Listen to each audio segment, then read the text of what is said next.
चलिए अब बात करते हैं अगली बड़ी खबर की। राजस्थान के टोंक से अगली खबर है, जहां नरेश मीणा पुलिस कस्टडी से फरार हो गए। नरेश मीणा के समर्थकों ने पुलिस पर पथराव किया। ये भी खबर सामने आई है कि गाड़ियों में आग लगाई गई है। और ये वो तस्वीर है कल की, जब एसडीएम को थप्पड़ जड़ते हुए नरेश मीणा नजर आ रहे हैं, जो कि निर्दलीय प्रत्याशी हैं। और टोंक से तस्वीर सामने आई जब नरेश मीणा एसडीएम पर हाथ उठाते हुए नजर आए। हालांकि अब इस सब के बाद ये भी संभावना जताई जा रही है कि पुलिस इंटरनेट भी बंद कर सकती है। और कल नरेश मीणा को पुलिस ने हिरासत में लिया था और इस दौरान नरेश मीणा के समर्थकों ने बवाल भी किया। एसडीएम को थप्पड़ जड़ दिया था नरेश मीणा ने। राजस्थान के टोंक जिले के देवली उनियारा विधानसभा क्षेत्र में निर्दलीय उम्मीदवार नरेश मीणा के समर्थकों ने पुलिस पर पथराव भी किया और कई गाड़ियों में आग भी लगा दी। और ये घटना उस समय हुई जब पुलिस बल ने मीणा और उनके समर्थकों को धरना स्थल से हटाने की कोशिश की। नरेश मीणा ने एसडीएम पर थप्पड़ जड़ दिया और राजस्थान के देवल उनियारा में एसडीएम को थप्पड़ मारने वाले निर्दलीय प्रत्याशी नरेश मीणा को हिरासत में लिया गया था। और इसी दौरान नरेश मीणा भागने में कामयाब रहे। हालांकि नरेश मीणा की ओर से सोशल मीडिया प्लेटफॉर्म एक्स पर एक पोस्ट भी लिखा गया कि मैं ठीक हूं और जल्दी नई रणनीति का खुलासा होगा। यानी कि वो इंटरनेट का यूज भी कर रहे हैं, इंटरनेट का इस्तेमाल भी कर रहे हैं। तो देखिए, ये है उनका सोशल मीडिया का पोस्ट। सोशल मीडिया एक्स पर पोस्ट करके उन्होंने जानकारी दी बाकायदा, और वो भी जब वो फरार चल रहे हैं, पुलिस की कस्टडी से वो फरार हो गए थे। उसके बाद उनका ये पोस्ट आता है सामने कि मैं बिल्कुल ठीक हूं और जल्द ही नई रणनीति का खुलासा होगा। देखना ये होगा कि नरेश मीणा, जिन्होंने एक एसडीएम पर, एक अधिकारी पर हाथ उठाया, थप्पड़ जड़ा, उसके बाद वहां पर नरेश मीणा का ये पोस्ट सामने आता है। नरेश मीणा आगे क्या कदम उठाते हैं, क्योंकि उन्होंने अंत की जो लाइन लिखी है कि जल्दी नई रणनीति का खुलासा होगा।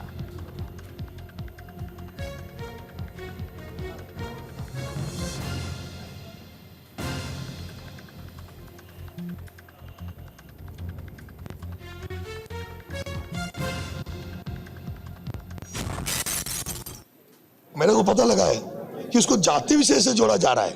मैं आपसे एक विशेष बात कहना चाहता हूं, किसी कर्मचारी अधिकारी की कोई जाति नहीं होती, किसी भी कर्मचारी अधिकारी कोई कास्ट नहीं होती। अगर वो एसडीएम होता, उसके शीश पे नहीं लिखा होता कि वो जाट है या वो कोई फलानी जाति का है, वो अगर मीणा होता तो भी पिटता। और मैंने थप्पड़ मारी है, मैं मानता हूँ, और उसको मैं दुखी हूँ कि उसकी एक पड़ी, उसके दो पड़नी चाहिए। जब मुझे ये पता लगा, अफसोस अब हो रहा है, अफसोस इसलिए हो रहा है मुझे, जब बाद में ये पता लगा कि इस अमित चौधरी ने हिंडोली में एसडीएम रहते हुए एक दलित महिला के साथ बदतमीजी करी थी, उस दलित महिला के साथ मारपीट करी थी, उस मामले में एफआईआर हो चुका है। और ये इतनी एकड़ी में ये गुंडा मानता है अपने आप को, वही गुंडागर्दी कर रहा था, जबरदस्ती वोट दिला था। मैं उन जाट भाइयों से कहना चाहता हूँ जो इसको जाति का मानते हैं, अगर ऐसा मानते रहे, कल से इस देवली उनियारा में एक नारा दिया है मैंने कि अगर कोई अधिकारी कर्मचारी विचार करेगा, कोई किसान आमजन से अगर रिश्वत खाएगा तो उसको नरेश मीणा की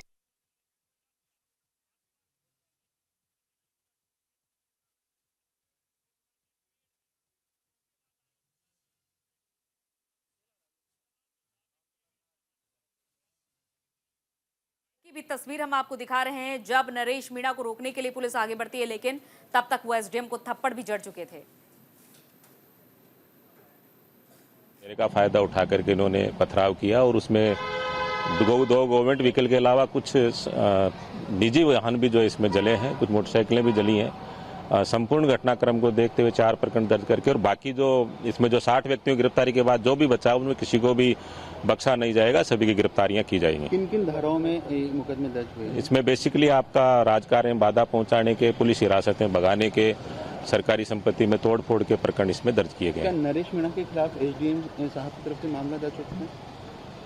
हाँ, अभी उनकी तरफ से भी दर्ज अभी हुआ है। और इसके अलावा इनके खिलाफ, इस अपराधी के खिलाफ जो है, उक्त अपराधी के खिलाफ दर्जनों प्रकरण दर्ज है। कई जगह इसकी गिरफ्तारी पेंडिंग है। उन सभी प्रकरणों में हम इनको गिरफ्तार करेंगे इसको, और इसके खिलाफ जितनी भी कठोर कार्रवाई हो सकती कराएंगे। और अभी पता लगा कि ये जयपुर में, बारां में, अन्य कई जिलों में वांछित अपराधी है, इन सभी प्रकरणों में इसको गिरफ्तार करके और कठोर कार्रवाई की जाएगी। तो गांव की तरफ मूव हो रहा है मतलब आपका, क्योंकि गांव में तो पुलिस की आधिकारिक आप यहाँ पर बाइट सुन रहे थे और हमारे साथ दीपक चावला जुड़ चुके हैं। दीपक, फिलहाल क्या नरेश मीणा के बारे में कोई जानकारी मिल पाई है? क्योंकि अभी हम फिलहाल पुलिस की ओर से बयान भी सुना रहे थे कि वो कई जगहों पर वांछित भी चल रहे हैं पहले से ही।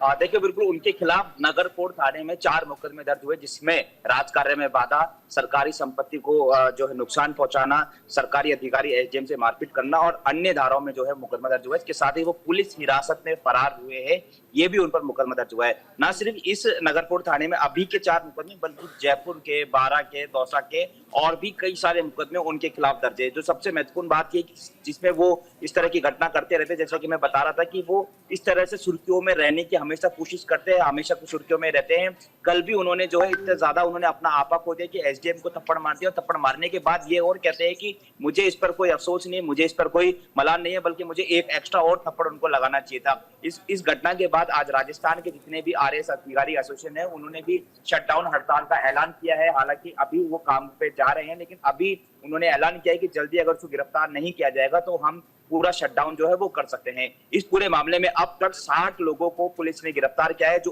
उपद्रवी है, जो प्रदर्शनकारी है, जो उग्र प्रदर्शन कर रहे थे, पत्थरबाजी कर रहे थे, उनको 60 लोगों को हिरासत में लिया गया। इस पूरे मामले में अब तक 12 पुलिसकर्मी घायल हुए हैं, जिनका इलाज जारी है। इसके अलावा ये भी खबर आ रही है कि नरेश मीणा को भी चोट आई थी, लेकिन नरेश मीणा ने खुद एक्स पर ये जानकारी दी कि वो सुरक्षित है और जल्द नई रणनीति का जो वो है ऐलान करेंगे।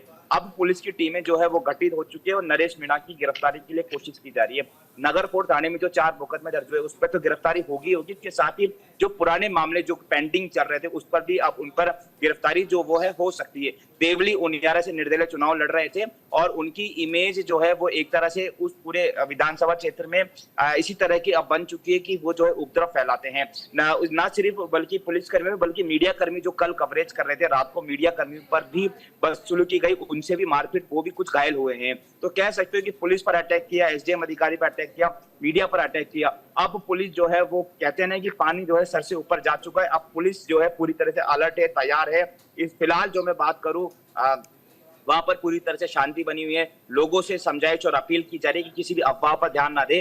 रात तक ये कोशिश थी कि इंटरनेट को बंद कर दिया जाएगा अगर हालात ठीक नहीं होंगे, लेकिन अब हालात जो है वो सामान्य हो चुके हैं। पुलिस लगातार इलाके में हालात सामान्य हो चुके हैं। आप जानकारी दे रहे, बहुत बहुत शुक्रिया दीपक तमाम जानकारी के लिए। तो हालांकि टीम गठित कर दी गई है नरेश मीणा को जल्द से जल्द पकड़ने के लिए। हालांकि ये भी देखा गया कि जिस तरीके की स्थिति बनी, नरेश मीणा के समर्थकों ने आगजनी की, तोड़फोड़ की, उसके बाद से काफ़ी तनावपूर्ण माहौल भी हो गया उस इलाके में, यानी कि टोंक के इस इलाके में। उसके बाद इंटरनेट बैन तक करने की यहाँ पर नौबत आने लगी थी। लेकिन जैसा कि हमारे संवाददाता ये जानकारी दे रहे हैं कि फिलहाल जो हालात हैं शांतिपूर्ण हैं। लाडकी बहीण माझी